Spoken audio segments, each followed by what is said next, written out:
explorando los límites entre la realidad y el misterio. Esto es Sigilos Verbales. No somos nosotros quienes elegimos el tarot, es él quien nos llama, como si en sus cartas viviera una voluntad que espera el momento justo para manifestarse. A veces ocurre sin que lo notemos. Un día, sin razón aparente, nos encontramos frente a un mazo de cartas antiguas, tal vez heredado, tal vez comprado por curiosidad. Lo abrimos, una figura nos mira. No es solo tinta sobre cartón, es una presencia, un símbolo que vibra, una puerta. Así comienza para muchos el encuentro con el tarot, no como un juego, no como una herramienta mágica para adivinar el futuro, sino como un llamado. Hola y bienvenidos a Sigilos Verbales. Los saluda su anfitrión Sixto Mejía. El día de hoy hablaremos del tarot de Marsella, su origen, símbolo y misticismo.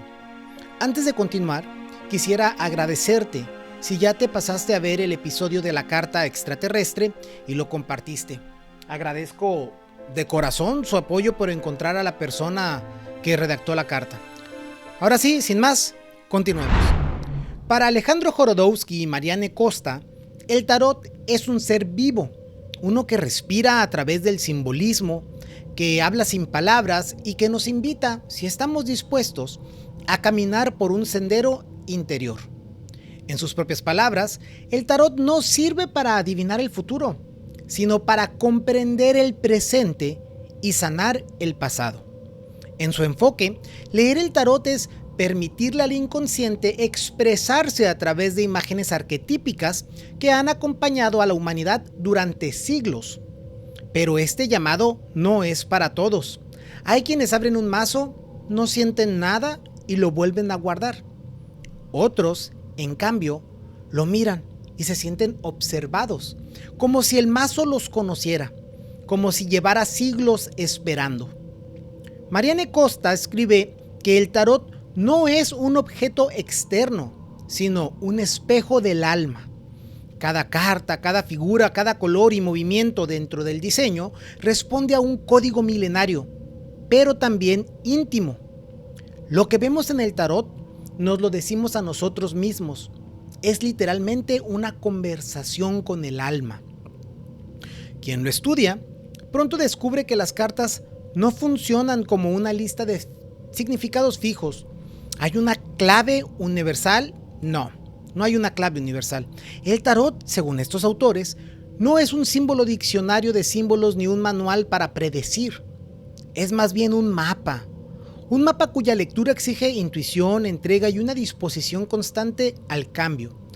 Porque el tarot transforma y quien lo recorre se transforma también. Jodorowsky propone una visión potente. El tarot como un sistema de conocimiento comparable a la alquimia, a la cábala o al zen, pero a diferencia de otras vías iniciáticas, el tarot se presenta con imágenes sencillas, casi infantiles. El tarot de Marsella, dice, es tan simple que parece un juego, pero es un juego sagrado, y como todo juego sagrado, no es para tomarse a la ligera. El primer encuentro con las cartas puede parecer casual, una tienda esotérica, un regalo o un impulso en una feria. Pero lo que parece casual en el lenguaje del tarot es destino disfrazado. Las cartas nos llegan cuando estamos listos para vernos. Hay quienes se acercan buscando respuestas, otros soluciones, algunos simplemente buscan belleza, pero el tarot no responde como una máquina de oráculos. El tarot pregunta y al hacerlo nos revela. Porque no se trata de encontrar un destino inevitable, sino de ver con claridad dónde estamos, qué patrones repetimos, qué herida no hemos cerrado, qué parte de nosotros pide hablar. En el tarot, paso a paso, Marianne Costa enfatiza que el tarot es una estructura coherente que puede ser comprendida y vivida, pero solo si se abandona la búsqueda de atajos. No basta con memorizar significados, hay que dejar que las cartas nos hablen. La primera enseñanza es simple y brutal. El tarot no te dice lo que pasará, te muestra lo que eres y eso muchas veces es más difícil de aceptar que cualquier profecía. Así comienza este viaje, no con certezas, sino con símbolos, no con respuestas, sino con un lenguaje que viene de otra parte, una parte de nosotros que hemos olvidado. Y ahora que el tarot nos ha llamado, ¿nos atreveremos a escucharlo? El tarot no tiene una historia clara, tiene una leyenda, un mito, una revelación que se disfraza de cartón y tinta. Hablar del origen del tarot es como intentar recordar un sueño que se nos escapa al despertar. Las imágenes están ahí, pero cambian de forma. Cada investigador, cada maestro, cada tradición ha querido trazar la línea de su nacimiento, pero el tarot, en su esencia, escapa a la cronología. Vive más en el símbolo que en la fecha, más en el mito que en el dato. Según Jorodowski y Costa, uno de los mayores errores en torno al tarot ha sido reducirlo a un producto de la historia occidental, como si fuera un invento aislado nacido de la necesidad de entretenimiento, nada más lejos de su naturaleza. El origen de la palabra tarot ha sido, al igual que su historia, materia de misterio, hipótesis y simbolismos. No existe una etimología oficial ni unánime, pero varios caminos simbólicos han sido explorados por investigadores y ocultistas. La hipótesis latina, rota. Uno de los anagramas más citados es taro, rota, orat, tora, ator. Estas 5 combinaciones se forman con las mismas letras de la palabra tarot, y cada una puede tener una interpretación simbólica.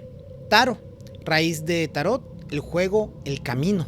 Rota, rueda en latín, símbolo del eterno retorno del ciclo del destino.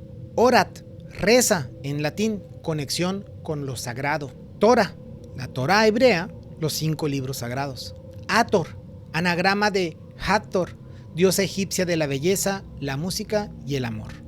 Según Jorodowski, estos anagramas no deben tomarse como meros juegos lingüísticos, sino como códigos simbólicos insertos en el lenguaje mismo del tarot. La palabra sería entonces una rueda mística, una clave oculta.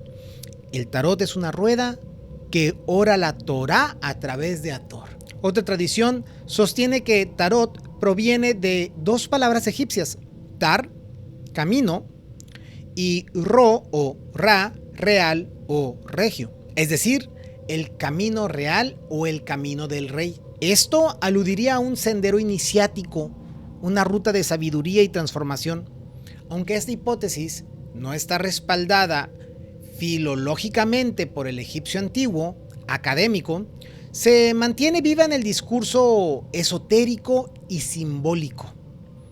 Históricamente, el tarot, como conjunto de cartas, se documenta por primera vez en el norte de Italia en el siglo XV, donde era conocido con el nombre de tarocchi.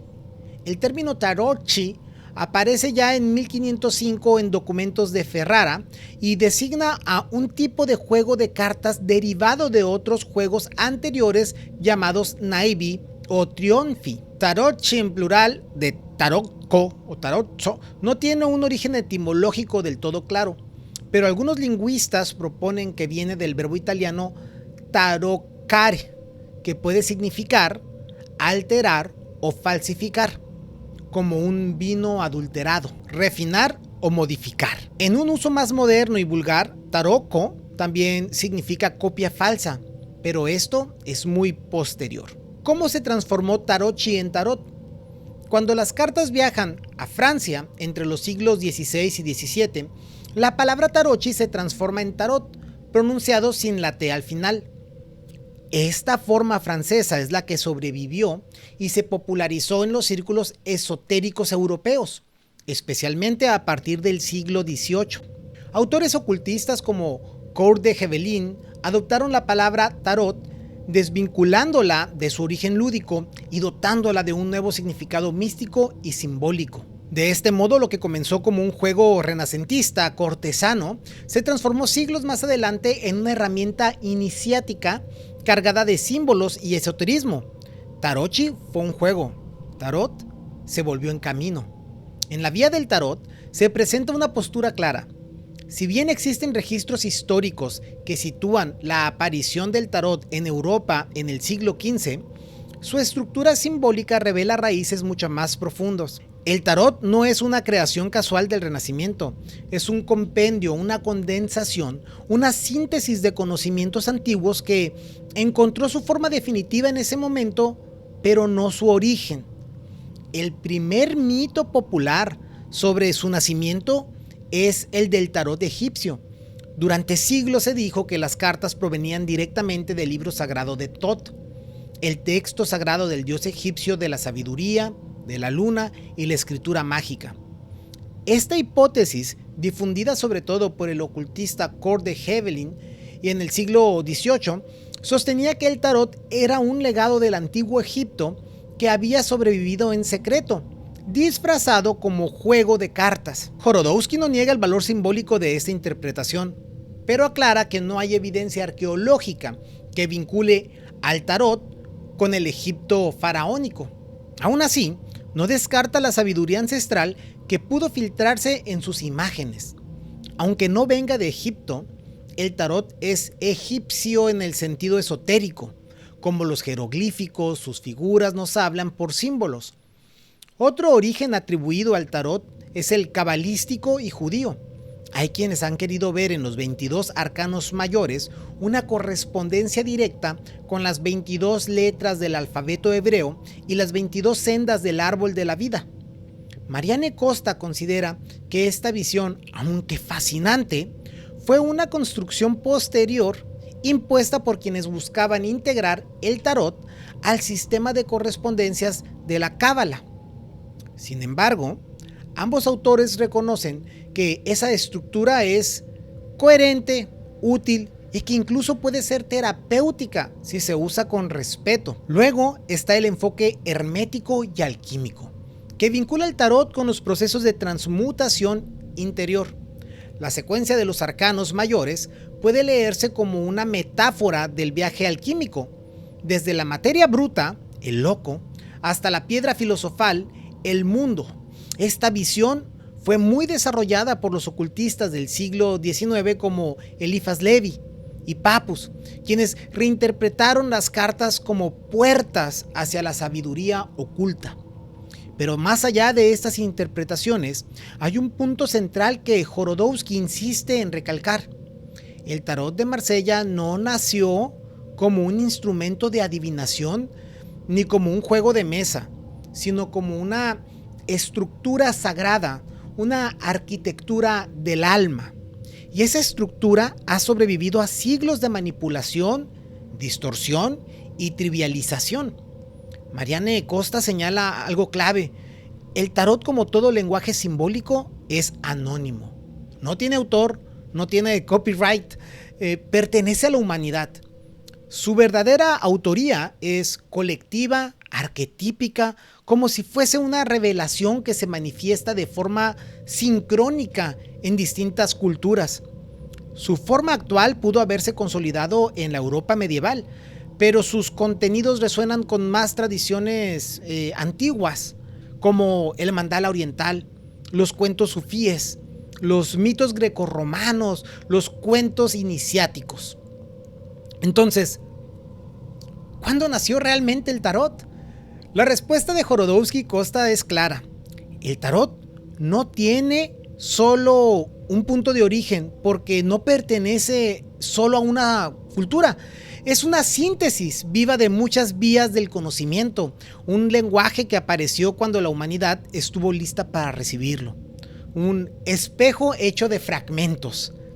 Lo que sí podemos rastrear con certeza es su primera manifestación material. Las cartas Visconti Sforza, ilustradas en la Italia del siglo XV. Estas cartas, que ya contenían arcanos mayores y menores, estaban ligadas a la nobleza y eran utilizadas para un juego llamado Triomfi. No tenían aún la dimensión terapéutica ni espiritual con las que hoy las conocemos, pero sentaron la base formal. Fue en Francia donde el tarot encontró su forma más rica y precisa, el tarot de Marsella. Jorodowsky y Costa lo consideran la única estructura coherente y completa, y junto con Philippe Camoin, que es descendiente directo de una de las casas impresoras más antiguas del tarot de Marsella, junto con Jorodowsky, Camoin fue co-creador del tarot de Marsella restaurado. Un mazo basado en una reconstrucción minuciosa de los símbolos y colores originales a través de múltiples versiones históricas. En la Vía del Tarot, Jorodowski recalca que sin el trabajo de Camoin y su linaje familiar, no hubiera sido posible emprender tal restauración con tanta fidelidad. Dedicaron años de trabajo a restaurarlo fielmente. Lo llaman Tarot de Marsella restaurado y lo distinguen de versiones modernas que, según ellos, han perdido la pureza simbólica del original. Esta restauración no es estética, sino espiritual. La manera en que las figuras miran, los colores usados, los detalles aparentemente menores, todo tiene un sentido profundo. En palabras de Jorodowski, cada carta es una célula viva dentro de un organismo mayor. Cada detalle vibra en sintonía con el todo. Así, el origen del tarot se revela no como un punto fijo, sino como una corriente subterránea que atraviesa los siglos. Nace muchas veces, en Egipto, en Italia, en Francia y en el corazón de cada persona que lo mira con ojos despiertos. Y es que, como lo afirman los autores, el tarot no se puede encerrar en una genealogía. Se trata de un lenguaje simbólico vivo cuyo verdadero origen está en nosotros. El tarot es un alfabeto sagrado. Cada carta es una letra y juntas forman palabras, frases, revelaciones. No se trata de adivinar, sino de leer lo invisible. ¿Y si el tarot no fuera un objeto esotérico, sino un idioma? No uno que se habla, sino que se ve. No uno que se aprende, sino que se recuerda. Esta es la propuesta de Jorodowski y Costa. El tarot como un lenguaje simbólico, universal y vivo. Un idioma que conecta lo consciente con lo inconsciente, lo humano con lo arquetípico, lo personal con lo eterno. Cada carta sería entonces un signo cargado de sentido, una unidad mínima de significado, como una palabra primordial. Marianne Costa insiste que el tarot es un sistema coherente de símbolos que puede ser leído como una gramática del alma. No se trata de atribuirle significados fijos o fórmulas interpretativas, sino de encontrar en resonancia con sus imágenes, ¿sí? Observarlas sin prejuicios, sin querer traducirlas enseguida, sino dejarlas hablar. Este lenguaje simbólico del tarot no está aislado. Se comunica, se entrelaza y se hermana con otros sistemas de sabiduría ancestral. En este punto, tanto la Vía del Tarot como el tarot paso a paso se detienen a comparar sus estructuras con otras disciplinas simbólicas, mitología y arquetipos. El tarot, como la mitología, habla con imágenes. Cada carta encarna una figura que no es solo una representación artística, sino una fuerza psíquica. Es lo que Carl Jung llamaría un arquetipo, una forma universal que habita en el inconsciente colectivo. El mago, la emperatriz, la justicia, el sol, todos ellos resuenan con figuras que aparecen en mitos, leyendas y cuentos desde tiempos remotos. Jorodowski observa que estas figuras son más reales que los personajes históricos porque operan en un nivel más profundo. Son espejos del alma humana, no de la historia externa. Por eso en cada cultura encontramos equivalentes simbólicos. El mago, el chamán, el druida, el sabio, el transformador, la luna, la diosa madre, la hechicera, el misterio femenino. Con respecto a la alquimia y la transmutación, otra vía de comparación es esta, la alquimia. La antigua ciencia de la transmutación espiritual encuentra en el tarot una estructura paralela. Marianne Costa traza un puente claro entre los arcanos mayores y las fases alquímicas. La nigredo, oscuridad, caos; la albedo, purificación, toma de conciencia; la rubedo, la iluminación o la integración. El loco, como punto de partida caótico y libre, representa la materia prima. El diablo, como el enfrentamiento con las sombras internas, encarna la putrefacción necesaria para el cambio. El sol y el mundo, en cambio, son símbolos de culminación, de unidad interior alcanzada. No es casual que muchos alquimistas del Renacimiento hayan también sido dibujantes de tarots, ni que las imágenes de algunos tratados alquímicos se parezcan tanto a los arcanos, Ambos sistemas, tarot y alquimia, comparten una meta, la transformación del ser. Aunque los autores son cautelosos con la astrología, especialmente cuando se convierte en una fórmula rígida, reconocen que existen correspondencias simbólicas entre los arcanos y ciertos planetas o signos. No porque el tarot dependa de la astrología, sino porque ambos sistemas nacen de la misma necesidad: darle sentido al universo a través de símbolos. Por ejemplo, el Sol puede resonar con Leo, la Luna con Cáncer, el carro con Marte o Aries, pero estas correspondencias no son reglas fijas, sino puntos de exploración. Lo esencial, según Costa, es evitar que estas asociaciones apaguen la riqueza simbólica propia de cada carta. Respecto a la psicología profunda, una de las grandes aportaciones contemporáneas es la lectura del tarot desde la psicología. Aunque ni Jorodowsky ni Costa se declaran psicólogos, ambos admiten la influencia de Jung sobre todo en la noción arquetipo y proceso de individualización. Jorodowsky introduce incluso el concepto de psicomagia, una forma de sanar bloqueos del inconsciente a través de actos simbólicos que dialogan con el lenguaje del alma. En este contexto, el tarot no solo sirve para leer, sino también para actuar. Se convierte en una herramienta terapéutica, en un catalizador del cambio. El consultante no es un paciente pasivo que espera una respuesta, es un ser en evolución que necesita ver con claridad su propio juego interno, y el tarot, al mostrarle sus cartas, lo ayuda a despertar. Con respecto a la religión y la mística en el tarot paso a paso, Costa resalta cómo los símbolos del tarot se nutren también de la tradición cristiana y judía, pero sin encerrarse en ningún dogma. El Papa, la papisa, el diablo, el juicio, son cartas que remiten a una cosmovisión espiritual, pero que a la vez la trascienden. No se trata de repetir ideas religiosas, sino de activar una experiencia directa del misterio.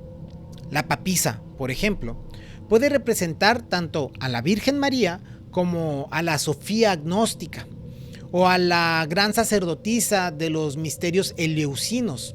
Es una figura femenina que guarda el secreto, que medita, que encarna el saber oculto. Así el tarot se convierte en una mística no institucional, una experiencia espiritual sin templo, sin credo, sin altar, pero profundamente sagrada. En conjunto, lo que Jorodowsky y Costa revelan es que el tarot no es una rareza aislada, es parte de una gran familia de lenguajes simbólicos que buscan la conexión del ser humano con lo invisible. Y como todo lenguaje sagrado, no se puede aprender de memoria, hay que vivirlo. Porque si el tarot es un idioma, entonces cada lectura es una conversación y cada carta una palabra del alma. Los arcanos mayores son como un libro sagrado compuesto por imágenes. Cada carta es una etapa del alma en su proceso de despertar. Cuando abrimos un mazo de tarot y apartamos los arcanos menores, nos quedan 22 cartas. 22 figuras poderosas, cada una con su número, su gesto, su presencia. No son personajes cualquiera, no son ilustraciones bonitas, son símbolos vivos. Según Jorodowsky y Costa, los arcanos mayores no son un conjunto de significados estáticos, son un proceso, una secuencia, una especie de viaje iniciático en 22 actos, y ese viaje es en realidad el de nuestra propia alma. No es casual que muchos vean estas cartas, o vean en estas cartas más bien, una correspondencia con los pasos de la transformación espiritual, desde la inconsciencia hacia la iluminación. El loco, carta sin número, o a veces con el 0, inicia el camino. El mundo, con el número 21, lo cierra. Entre ambos se despliega todo lo que podemos ser. El loco, el punto de partida o de llegada. El espíritu libre, sin ataduras, que aún no ha ingresado al mundo de la forma. Jorodowsky lo llama la carta que no tiene casa. El alma antes de encarnar o después de haberse liberado. Lleva una bolsa en la vara y sus potenciales. Es todo y nada. El vacío fértil. La carta del 1 al 7, la formación del ego. 1, el mago, la conciencia despierta El yo que descubre que puede actuar tiene todos los elementos sobre la mesa. Oro, espada, copa, basto. Es el que inicia. La papisa, el conocimiento oculto, la sabiduría femenina, silenciosa, contenida. Guarda un libro como la custodia de los misterios. La emperatriz, la creatividad. El amor que da forma, es madre y reina, habla, crea, expresa. El emperador, la estructura, el orden, el padre. La autoridad necesaria para sostener lo creado. El papa, el guía espiritual, el que transmite pero también el que limita con dogmas. Es un puente entre lo divino y lo humano. El enamorado, la elección, el momento en que el alma se enfrenta al deseo, a la bifurcación. ¿Qué camino tomar? El carro, la voluntad, el movimiento consciente, el joven que toma las riendas de su destino. Este primer tramo representa el nacimiento del ego y su afirmación en el mundo. Es el yo que se construye. Del 8 al 14, la prueba del alma. El 8, la justicia, el equilibrio, el discernimiento, la necesidad de cortar lo que no sirve. 9, el ermitaño, la introspección, el sabio que camina lento con su linterna en busca de sentido. 10, la rueda de la fortuna, el cambio inevitable, el destino que gira, el reconocimiento de que no todo está bajo control. La fuerza, la integración de lo instintivo, la mujer que no abre la boca de león, no lo domina, lo ama. 12, el colgado, la suspensión, el sacrificio, ver las cosas desde otra perspectiva, el abandono del control. 13, sin nombre, algunos le dicen la muerte, la transformación radical. No es fin, es paso. Jodorowsky insiste, no es una carta negativa, es una carta necesaria. 14, la templanza, la armonización, el arte de mezclar, el equilibrio dinámico. Aquí el ego es probado, depurado, lo que no sirve muere, lo esencial se refina. Del 15 al 21, la trascendencia del ser. 15, el diablo, la confrontación con la sombra, las pasiones, el deseo, la manipulación, pero también el poder mal comprendido. 16, la torre, la caída del falso yo, lo que se construyó sobre el ego se desmorona, el rayo ilumina. 17, la estrella, la esperanza, la pureza que queda tras la destrucción, una figura desnuda, vulnerable y auténtica. 18, la luna, el mundo de lo inconsciente, el reflejo, la ilusión, los miedos antiguos, pero también la intuición. 19, el sol, la claridad, la alegría, el niño interior que danza, la fusión con el otro sin máscaras. 20, el juicio, el despertar, la resurrección, el alma se eleva, escucha la trompeta de lo esencial. 21, el mundo, la totalidad, la unidad, el ser realizado que danza en el centro del mandala. Esta última etapa es la del alma que ya ha cruzado sus noches oscuras y ha regresado con luz. Cada arcano de esta serie contiene su propio desafío y su propia promesa. Jodorowsky señala que es erróneo dividir a los arcanos en buenos y malos. Todos son necesarios, todos hablan de aspectos de la vida del ser. Incluso cartas como la muerte o el diablo, tan temidas por algunos, son en realidad oportunidades de sanación y conciencia. No hay cartas negativas, solo mensajes mal comprendidos. En la práctica terapéutica del tarot, tanto Jodorowsky como Costa recomiendan mirar los arcanos mayores como espejos del proceso de individualización. La persona no saca una carta al azar, sino que se encuentra con una etapa de sí misma. Si aparece el colgado, no es castigo, es invitación. Si aparece el carro, no es éxito automático, es decisión activa. Costa enfatiza, el tarot no predice lo que va a pasar, sino que muestra lo que está pasando dentro. Los arcanos mayores son el mapa de lo invisible. Leerlos es leer el alma. Mientras los arcanos mayores representan el viaje del alma, los menores muestran el día a día de la existencia. Son la carne, la emoción, el pensamiento, la acción. Si los arcanos mayores son la columna vertebral del tarot, los arcanos menores son sus extremidades, los brazos que actúan, las piernas que caminan, el corazón que late. Conformados por 56 cartas divididas en 4 palos, oros, copas, espadas y bastos, Los arcanos menores nos recuerdan que lo sagrado también habita en lo cotidiano, en el trabajo, en las emociones, en las ideas y en los conflictos. Son el campo de batalla del yo, el escenario donde se juegan nuestras decisiones más concretas. A menudo despreciadas por quienes solo buscan grandes revelaciones en los mayores, estas cartas contienen una riqueza profunda. De hecho, como lo explican Jorodowski y Costa, no se puede comprender al tarot en su totalidad sin dominar los menores. Ellos dan contexto, sostienen, aterrizan. Los 4 palos, elementos y funciones del ser. Cada palo representa un elemento y un aspecto específico de la experiencia humana. No son compartimentos cerrados, sino dinámicos, en constante interacción. Oros, tierra, cuerpo y materia. Relacionados con el mundo físico, el dinero, el trabajo, la salud, la estabilidad, también con el placer sensorial y el contacto con la realidad tangible. Marianne Costa los describe como la dimensión más densa del ser, pero no por eso menos sagrada.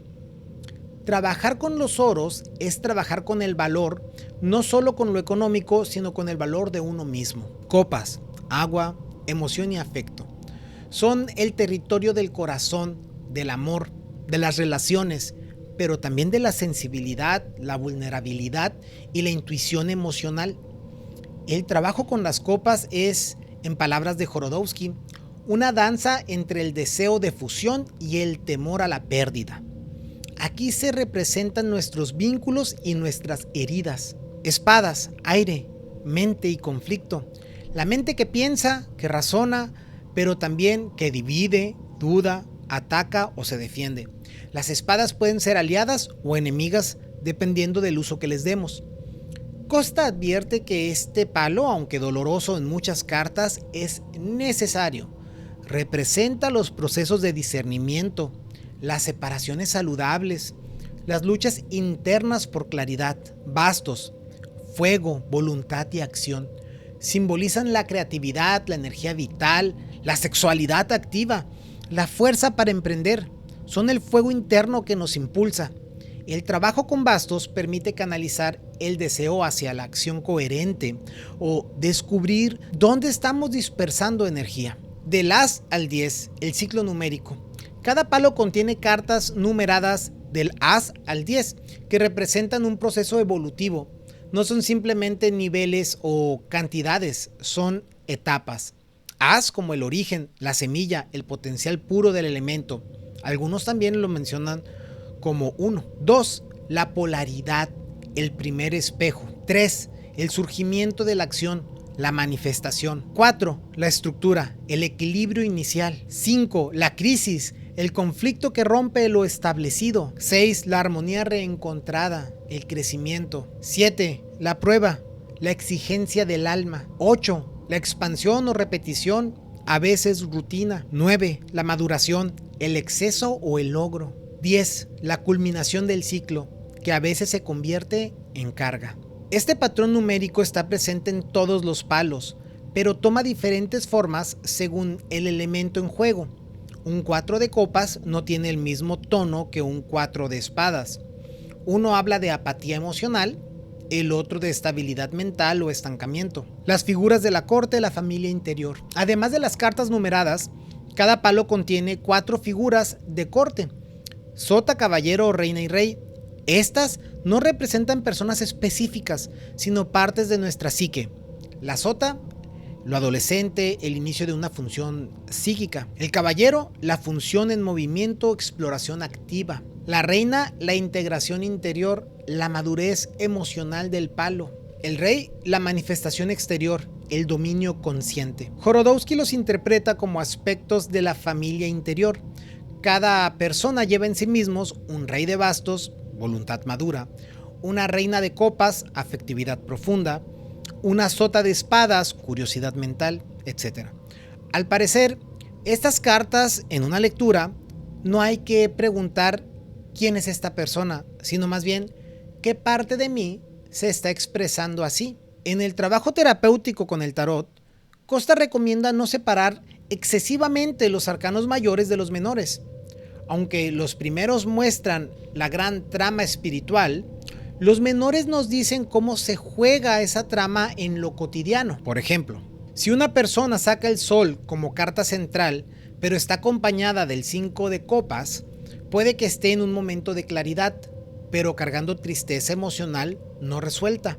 Si aparece el loco junto a muchos oros, tal vez el llamado sea lanzarse a la aventura, pero sin perder de vista las necesidades materiales. Los arcanos menores entonces no son secundarios, son la piel del alma, el modo en que lo invisible se manifiesta en lo visible. Como señala Jorodowski, no hay carta inútil, todas son caminos. No se trata de leer el futuro, se trata de leerse a uno mismo. El tarot no adivina, refleja. Hasta aquí hemos recorrido las cartas, los mayores como mapa del alma, los menores como espejo del mundo. Pero falta una pregunta crucial. ¿Cómo se lee el tarot? ¿Se extiende el mazo como quien lanza dados? ¿Se extraen cartas como si hablaran por sí solas? ¿Se memorizan significados como quien estudia un diccionario? Para Jorodowski y Costa, la respuesta es clara.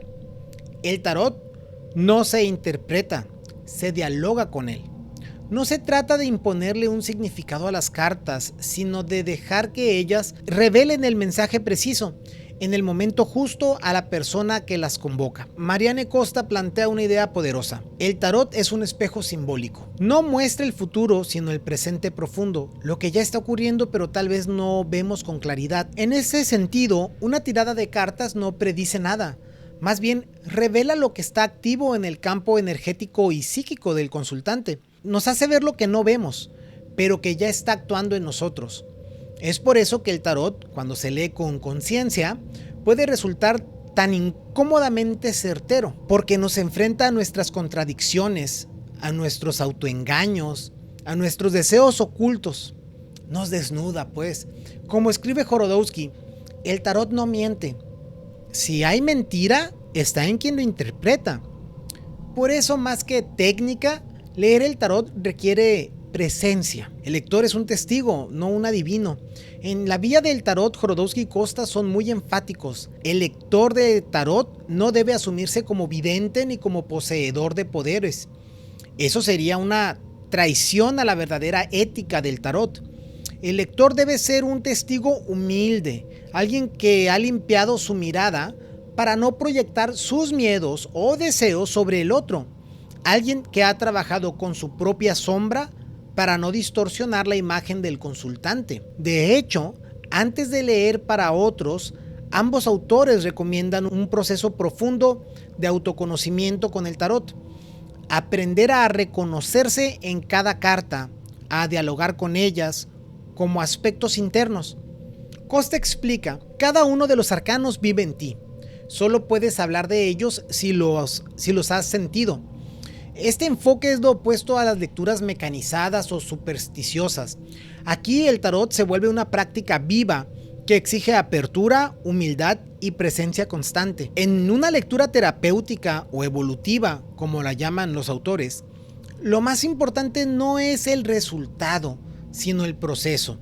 La pregunta que se formula, la disposición emocional, el tipo de vínculo entre lector y consultante. Todo influye. Algunos principios clave: el tarot no se fuerza, las cartas deben sacarse sin ansiedad, sin esperar la mejor carta. El azar es solo aparente, hay una inteligencia simbólica en juego. Por lo mismo, no se debe leer en estado alterado, ni con miedo, ni con enojo, ni en medio del caos.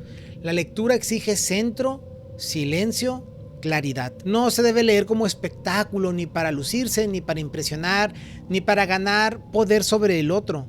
El tarot no es un show. No se debe manipular al consultante ni con sugestión, ni con juicios, ni con miedo. El lector no debe dar órdenes, sino abrir caminos. Para Jorodowski, el tarot debe usarse como una herramienta de liberación, nunca de dominación.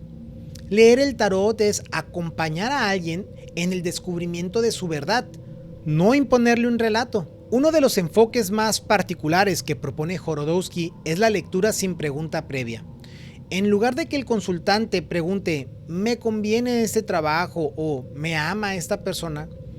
Se deja que el tarot hable directamente sin condicionamientos mentales. En este método, el consultante mezcla las cartas, elige un número de ellas y se colocan sin más. El lector observa la estructura de la tirada y comienza a hablar desde las imágenes, no desde los prejuicios. Costa advierte que este método requiere mucha práctica y mucha limpieza interior, pero que suele ser el más preciso, porque evita que el consultante oculte lo esencial detrás de preguntas formuladas con miedo o con autoengaño. Además, este tipo de lectura invita al consultante a interpretar activamente, a ver las cartas, a hablar con ellas. No es pasividad, sino participación. Uno de los pilares de la lectura es la intuición, pero no entendida como algo mágico o irracional. Intuir en el sentido que proponen los autores es ver profundamente una imagen y dejar que despierte resonancias internas. El tarot es un lenguaje visual. Las cartas no son solo símbolos, son imágenes activas. Por eso Jorodowski y Costa recomiendan mirar las cartas sin ideas preconcebidas, como quien ve por primera vez. El lector debe observar los colores predominantes. Hay mucho rojo, hay mucho azul, hay mucho amarillo. Las direcciones de las miradas, quién mira a quién, cómo se ponen las miradas, cómo se cruzan las miradas. La posición de las manos, ¿se da? ¿Se recibe? ¿Se ofrece? ¿Cómo está la postura? Los gestos corporales, ¿hay movimiento? ¿Hay reposo? ¿Tensión? La interacción entre las cartas, ¿se comunican? ¿Se repelen? Esta lectura visual no es arbitraria, surge de una observación activa y de un entrenamiento sensible con las cartas. Es lo que permite que una lectura sea profundamente certera, sin necesidad de memorizar significados como recetas. Supongamos que un consultante mezcla el mazo, extrae 3 cartas sin decir nada, las coloca de izquierda a derecha y le sale la 13 carta sin nombre, que es la muerte, el 9 de copas y la emperatriz. Sin saber la pregunta, el lector puede observar. Hay una carta mayor, la muerte, flanqueada por una menor, copas, y otra mayor, emperatriz. La carta sin nombre está en el pasado.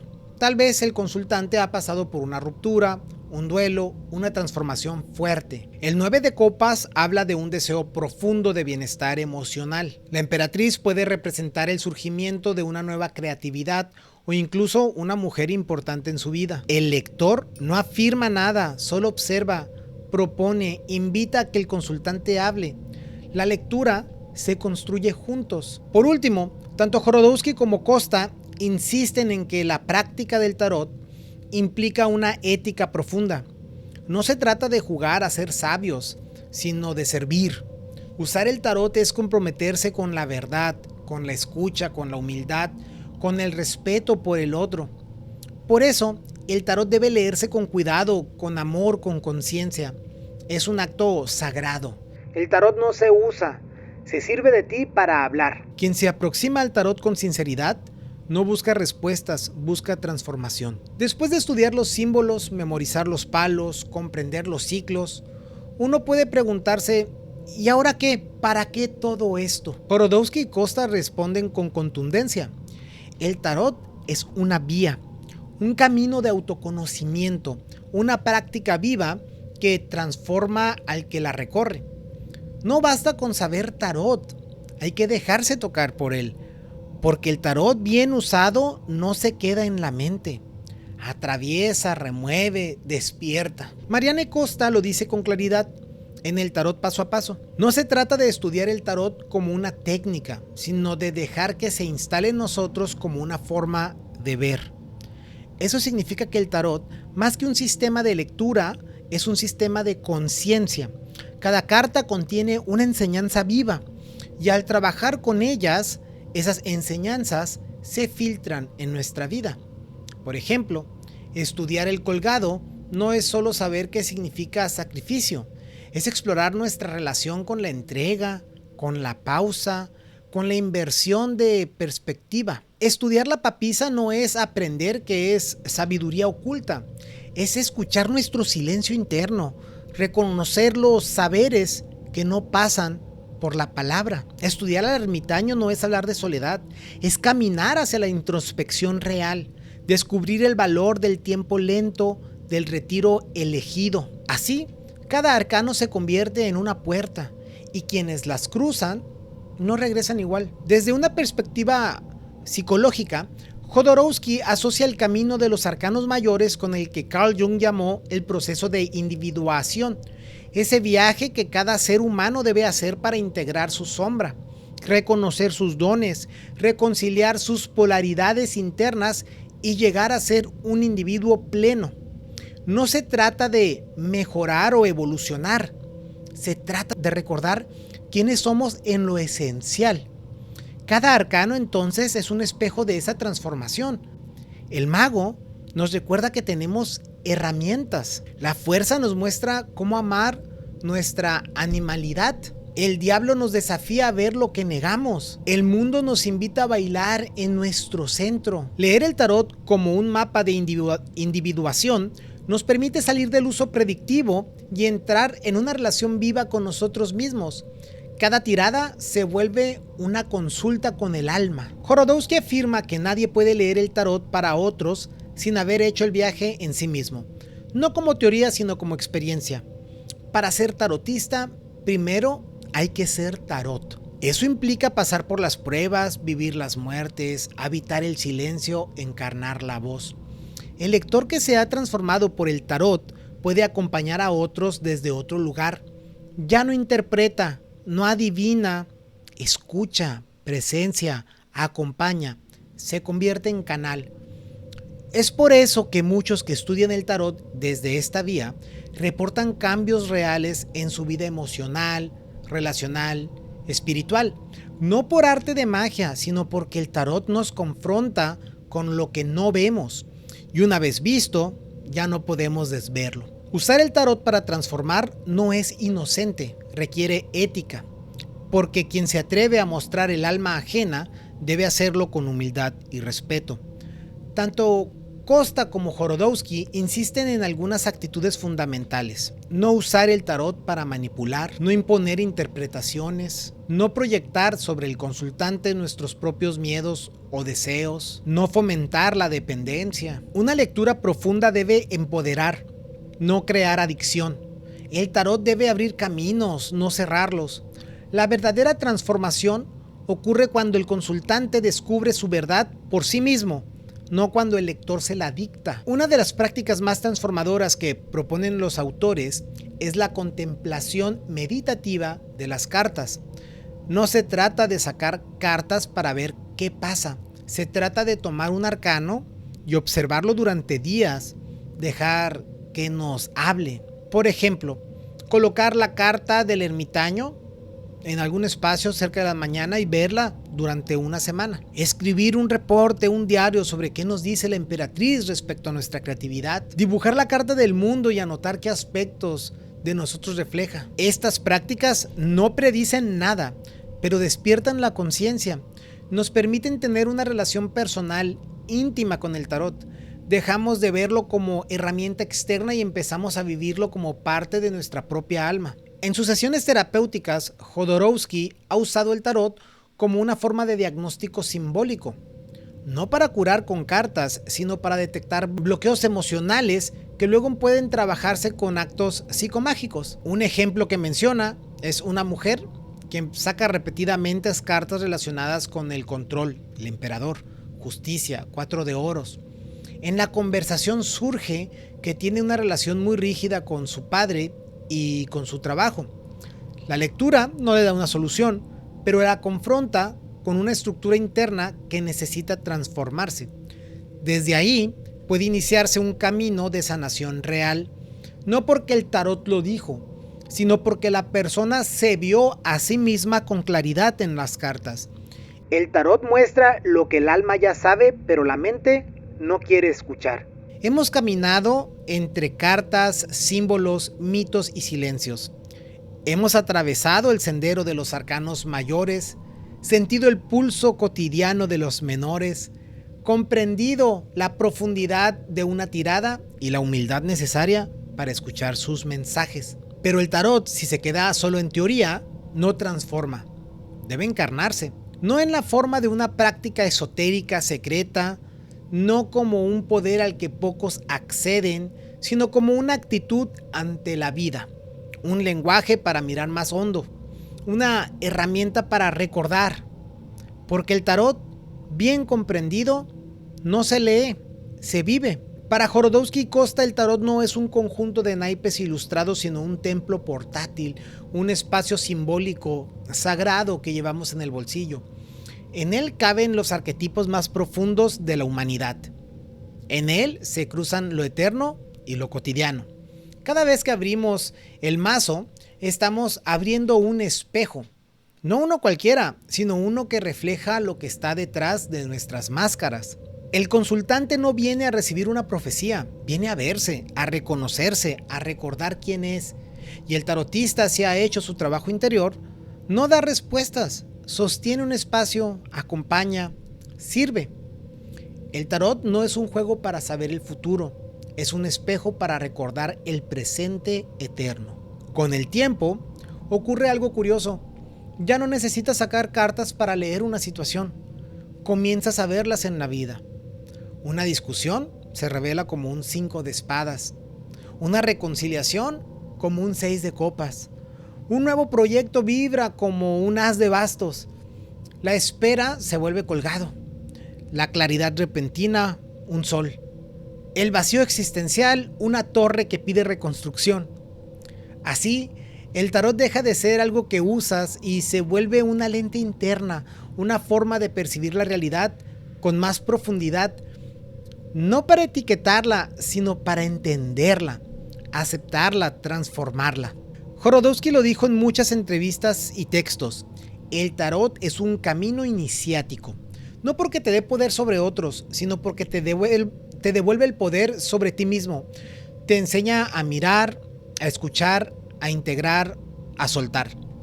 Y eso, al final, es lo más difícil. Dejar de usar el tarot como un instrumento y dejar que el tarot nos use a nosotros. No como títeres, sino como canales. No como lectores, sino como seres despiertos. Marianne Costa escribe, al final de su libro, que trabajar con el tarot es recordar que todo tiene sentido aunque aún no lo veamos. Esa frase resume la esencia de esta vía. No es adivinación, es revelación. No es control, es entrega. No es certeza, es confianza. Y entonces, ¿qué queda? Queda mirar el mundo como un mazo abierto. Queda vivir cada día como una tirada sagrada. Queda entender que todo gesto, palabra, silencio o encuentro puede ser una carta esperando ser leída. Y queda una última carta, siempre. Esa que no se saca, pero que se siente. La carta invisible, la que habita en el corazón de quien se atreve a mirar hacia adentro. El tarot no responde, el tarot transforma. Y si alguna vez dudas, si alguna vez te preguntas si tiene sentido barajar cartas para buscar claridad, recuerda esto: cada carta es una puerta, cada símbolo una llave, y el tarot eres tú. Dicho todo lo anterior, no significa que el tarot no sea usado como oráculo ni para adivinar. Dentro de la experiencia que yo he tenido y las historias que he escuchado, me queda claro que existen dos tipos de lecturas de tarot. El tarot que ha sido estudiado, por decirlo de algún modo, y caminado, como lo estuvimos hablando el día de hoy. Y esta otra manera que es más el uso de quizás la mediumnidad a través de las cartas. Esta otra parte quizás luego le dedique un episodio y quizás sean más temas de historias que de en qué consiste su estudio, su manera de llevarlo, porque lo que he notado es que las personas la usan de forma distinta y no hay una metodología per se para proseguir ese camino o esa vía. Pero a mí me fascina esta vía que permite vernos en un espejo, ver nuestra alma, ver reflejado este inconsciente de nosotros en estas cartas para entender y aceptar aquello que nos negamos a ver. Muchas gracias por acompañarnos hasta el final en este episodio. Les recuerdo que nos pueden seguir en nuestras redes sociales. Estamos en YouTube como Sixto Mejía, el canal Sixto Mejía, donde pueden encontrar Sigilos Verbales y el podcast Dicho y Hecho. Les agradezco de corazón que hayan llegado hasta el final. Muchísimas gracias. Nos vemos en el siguiente episodio. Explorando los límites entre la realidad y el misterio. Esto es Sigilos Verbales.